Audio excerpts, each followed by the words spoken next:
Well, the annual BMW Polo International Series is one of Joburg's most highly anticipated social events, with the day always turning out to be the who's who of Johannesburg.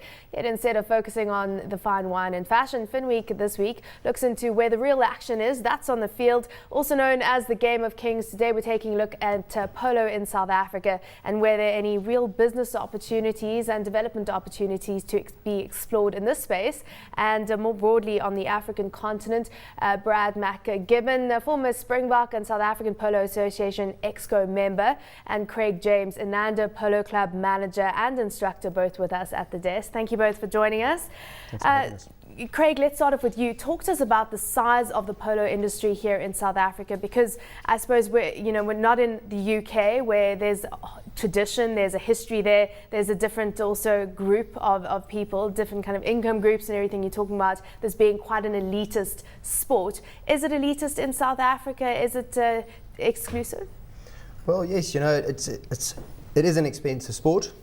But in South Africa, we've done quite a lot of work in trying to broaden the opportunities for people to get involved. At Inanda, we started a polo academy, you can call it. And this sort of opens the doors to a much broader spectrum of people. You don't have to buy a whole string of horses and run your whole operation. You can come in and rent your time, which has made it a lot more accessible for people. Polo on a whole, as an industry in South Africa, I think is on the up. There are a lot more polo members joining in annually. There are events like the Africa Cup, which we can maybe talk about later, which are sort of getting the game out there to people. And this is attracting sponsorship. With a sponsorship, obviously, an industry can grow. So definitely there has been a growth. Yeah. So Brad, you chose the team, in fact, that's playing on a Sunday, and you are an ex-Springbok player and you're part of the Exco now. What's the state of the industry like as, relative to other sports in South Africa? I mean, it's small, but what's the state of it in terms of, whether people are making money in it? Well, currently there's about 500 registered players in South Africa. Compared to England, it's I think over 3,000 or 4,000. There have been some tough times with obviously the recession, so it's been a little bit of a tough run. But it's definitely on the up.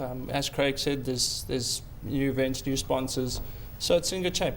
It's in very good shape. And are there initiatives being undertaken to bring, say, previously disadvantaged players into the game and give them the opportunity to play and give them the chance to develop and get involved? There are. The SAPA, the South African Polo Association, spend a large amount of the money they make every year and put it back into development. A prime example was Spoor Duma, who unfortunately met with an untimely death last year. He was one of the projects that came through the ranks. He represented South Africa, so yes, a large amount of money. Where did he get to? I mean, how well did he do? He got to a 3 handicap. He actually won the MVP at his first international that he played in down in Kurland. And he also travelled abroad, played in Africa, played in England, played in Argentina. So, yeah, he was definitely one of the great success stories. Let's try and get people like me excited. I have to say that I've managed to get a ticket to go see the whole thing on Sunday. And I've never been to one before. I have no idea what to expect, and I have to explain to my partner or the person that I'm taking along with me what to expect, because we simply don't know. We've done the research, but we just don't know what to expect. What can we expect? Well, I think it's going to be a great day out. Every year the international gets bigger and bigger. It's a great crowd of people that go. It's quite a highlight of the social calendar annually, and it has grown over the years. I think you can expect a lot of glitz and glam, fast horses on the field, maybe some dust, possibly, champagne flowing. You can expect a great day out. Let's talk about ownership in South Africa. Who owns the horses? Is it wealthy people that individually own horses? I mean, how does the ownership structure and who's invested in the polo in South Africa predominantly? Well, you see, South Africa's sort of very unique as opposed to the rest of the world. It was primarily a very sort of amateur thing where people had their own horses. Initially, it was something that the farmers did, so that's why a lot of the polo was out in the rural areas. But since obviously, times have changed, the farmers' sons have decided to go and become doctors and lawyers and all that sort of thing in the cities. So that sort of also gave rise to a professional sort of era where people could actually become professional polo players. In South Africa, it's not as big. A lot of those guys have left to go overseas. So it's mostly amateur players in South Africa with a sort of a professional element to it. But it's all people own their own horses. They sort How of employ their own expensive is people. it? I mean, tell us the money we're talking here to rear a horse They and the say cost. polo is hazardous to your wealth, so it's It's like owning a wine farm in South Africa. Exactly. essentially. Well, how Exactly. many horses do you need to play, for example? Well, it's changed as well. Normally you'd need 6 horses for a game because it's 6 chuckers, but sort of, Polo, SAPA have trying to make it more accessible to people that have obviously got less horses. They're shortening the chuckers, trying to get more people involved in polo that have got less horses, bringing people across hopefully from other disciplines. So it's So you didn't give us a number there, though. no. Well, Give us an idea. No polo player ever wants to do the number. yeah, I mean, if you the problem is if you actually count how much your polo costs you, you'll end up giving up. So it's best not to. I think talking about those numbers, you spoke about the glitz and glam that's associated with horses, and I thought, immediately about the Met in Cape Town and the Durban July in Durbs, and those often get a lot of sponsorship from various companies across the board. From your perspective, how's the support from a sponsorship perspective?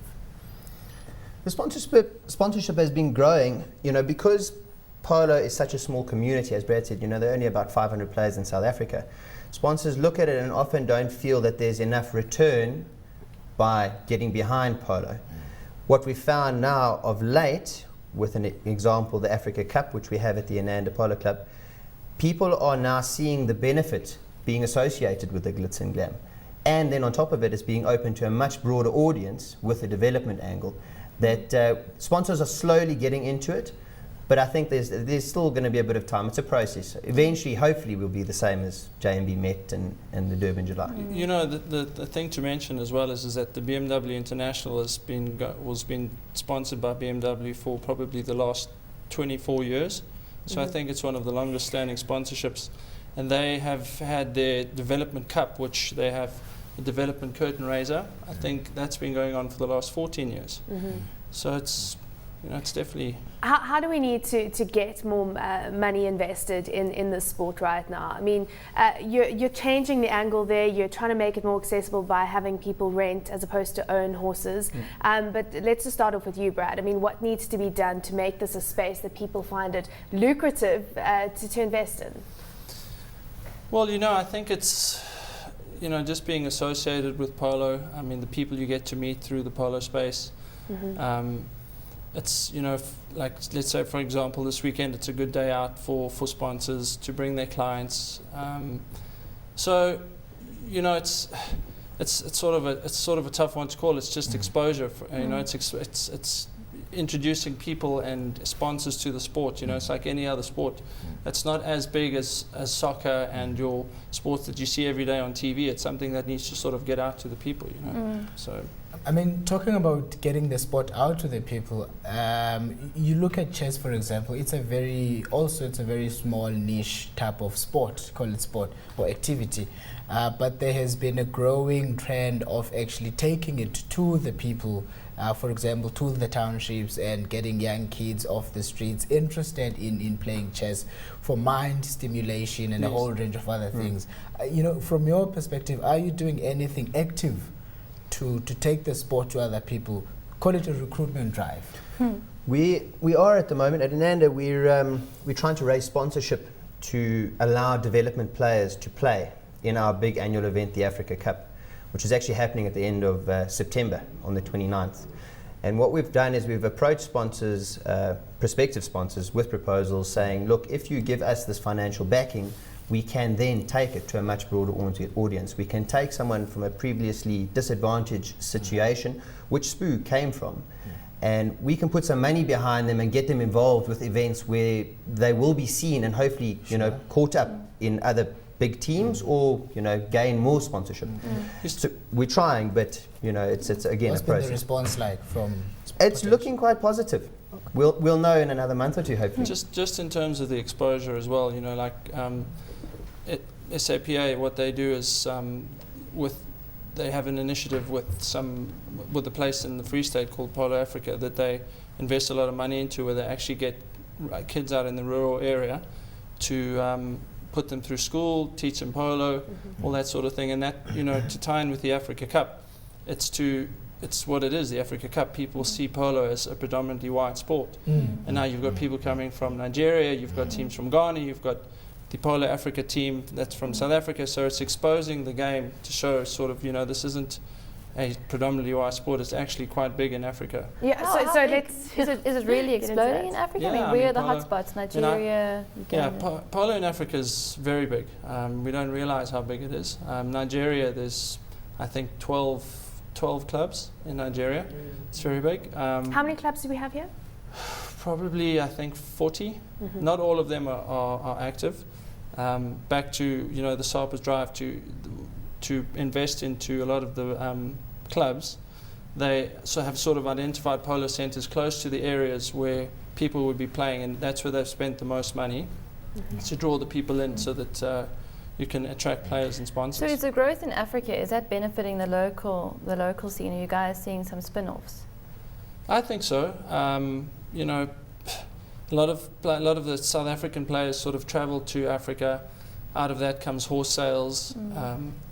You meet a lot of people. They come here, you go there. So it's definitely. And you definitely yourself have played in Africa. I have. What was your experience?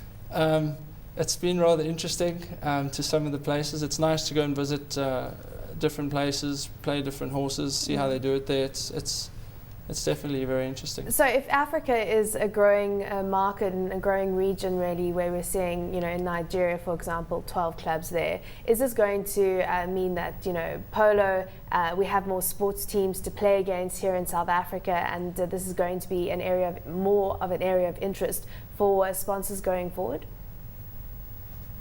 Craig? Yeah, I definitely think so. There are new clubs, springing up every year all over Africa.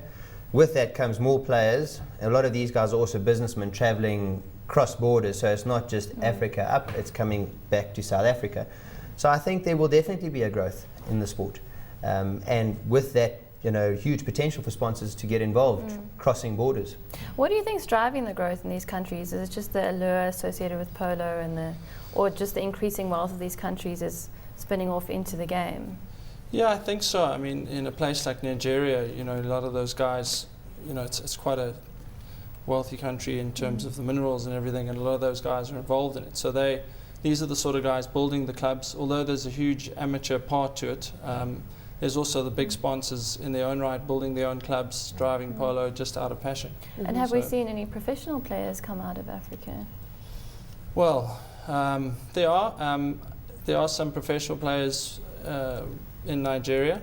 There are some in Kenya. Where else have I played? In Tanzania, there's some professional players. There's quite a few. A lot of the guys, our professional players, are actually playing abroad full time. Sure. Looking at the actual sport, there's sticks flying around and hitting stuff off the ground. And it looks quite dangerous to me. Is it dangerous? Is it a dangerous sport? It's definitely. Well, they say it's the fastest ball sport in the world. I mean, ice hockey is second, but it's not really a ball sport. A stick weighs, what does a stick weigh? A couple of grams, but it hurts. When it hits you in the polo ball, also hurts. So, and of course you've got 300 kilograms, 400 kilograms, 8 horses on the field going 40 kilometers an hour. So when a collision happens, it is dangerous, but that's the name of the game. Is that the thrill? That's the thrill.